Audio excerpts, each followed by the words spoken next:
ఈరోజు నెల్లికుదురు మండల కేంద్రంలోని నెల్లికుదురు మండలంలో 13 తండాలు ఉన్నాయి. గ్రామ పంచాయతీలు ఎస్టీ అందరూ వచ్చి ఈరోజు నెల్లికుదురు మండల కేంద్రంలోని గెస్ట్ హౌస్లో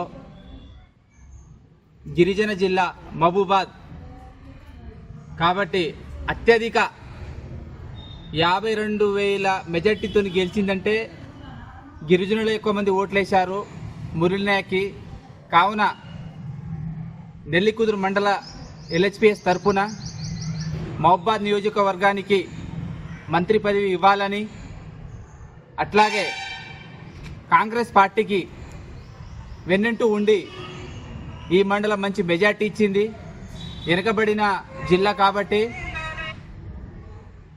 మహబూబాద్ నియోజకవర్గానికి మురళీనాయక్ మంత్రి పదవి ఇవ్వాలని మా నెల్లికుదురు మండలం ఎల్హెచ్పిఎస్ తరఫున మా డిమాండ్ చేస్తున్నాం. అట్లాగే ప్రతి ఊరు తిరిగినప్పుడు కూడా మేము ముందున్నాం, ప్రతి ప్రోగ్రాంలో చేసినాం.